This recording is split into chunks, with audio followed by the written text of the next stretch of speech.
Isaq subclans, and so the need for intervention by a party that wasn't Isaq became necessary. And I think it was the fact that they were so neutral that made the intervention of non-Isaqs so effective. And God bless them, they did do a great job. Meanwhile, in Sanag, communities were engaging in a series of small-scale meetings. Because of the complexity of the region's geographically influenced history, however, respective clans met in twos in order to resolve their differences and grudges individually, without the pressures of a broader conference. The foundation of the peace in Sanag was the fact that for 2 years the communities came together in a series of meetings. The unique thing about this was that they met in twos at different venues. So each subclan was given the chance to deal with the little problems they had with the other in these separate meetings.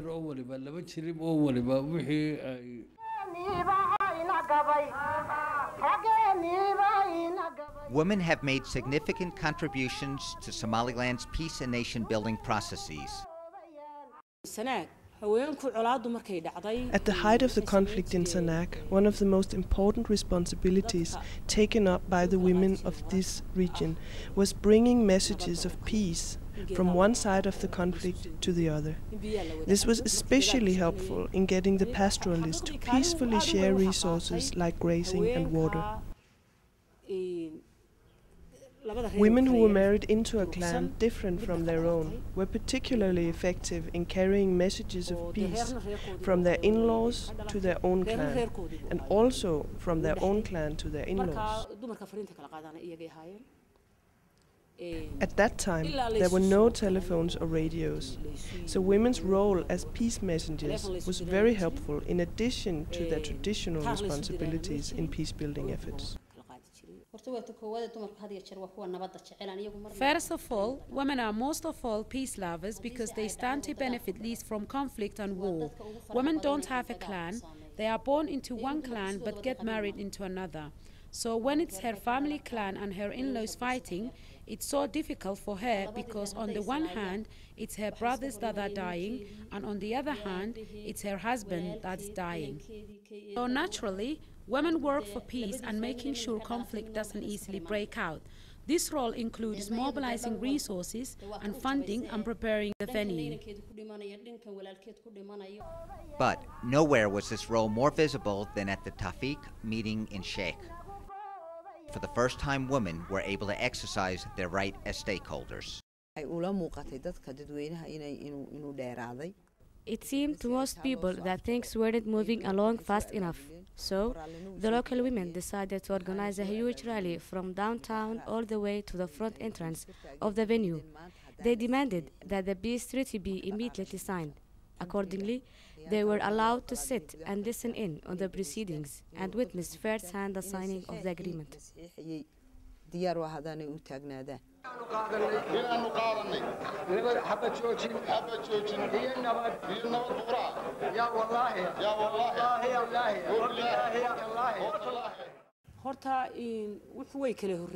Timing was a crucial factor in the country's peace-building efforts.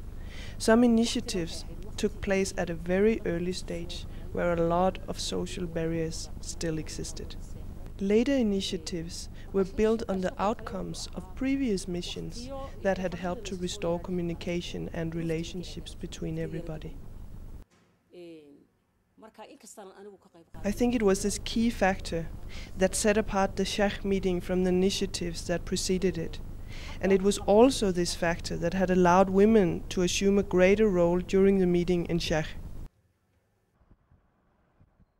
By its conclusion, the Tafik meeting was able to successfully bring the Boro and Berbera conflicts to an end. Nationwide stability, however, remained largely fragile.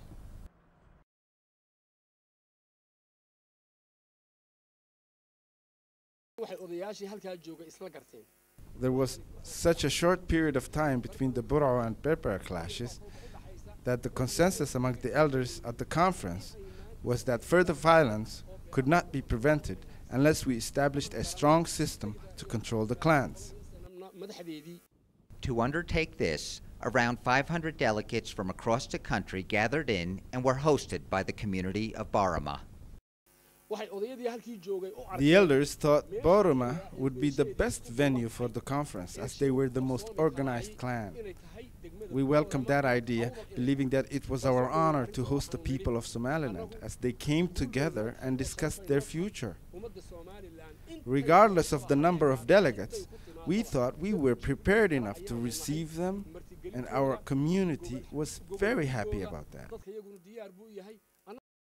Organized along clan lines, the Boroma Conference was intended to address a range of topics with the stated purpose of deciding on the political destiny of Somaliland.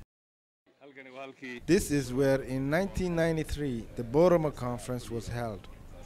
This is where Somaliland as a state was finally instituted. There was much debate over what this destiny might cover, but eventually it was agreed that a security framework should be established before the debate shifted to national constitutional structure. Several proposals were put forward concerning the system of government. Negotiations were intense. The intellectuals and politicians met over a period of 15 days. When they returned to us, they said we've come up with 3 different systems. One group was in favor of a president and vice president. Another group was in favor of a president and a prime minister, while the third proposed a rotating system of presidency. We said this was unacceptable and demanded that they go back and agree on a system. After a lengthy deadlock, it was through intense negotiations and serious political bargaining that a system consisting of a strong executive president with the Council of Ministers and a parliament was agreed upon. Following this, in landmark elections, Mohammed Ibrahim Igal was elected president and Abdirahman Aw Ali Farah as vice president. A consensus was also secured on the formation of a parliament and an upper council of elders. In parallel, the Sanag peace processes were drawing to a close. After more than 2 years of a series of cross-subclan meetings, all major subclans of Isak and Darod came together in Aragabo. When all Somaliland clans met in Boroma, where a new president was elected and a new parliament instituted, many members from the Sanag region got the chance to meet and discuss important issues. It was here that holding a grand conference in Aragabo was proposed. It was here that hostilities were finally put to an end on a grand scale, and the restoration of all looted property to the rightful owners was agreed upon.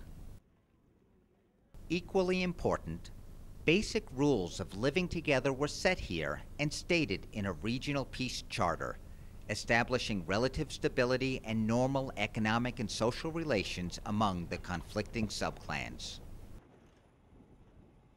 By its conclusion, the Boroma Conference became another milestone on the road to Somaliland's recovery and reconstruction. The conference's key outcomes included a national charter, a peace charter that dealt with the clans, and of course an administration that included an executive body, a parliament, and an upper council of elders.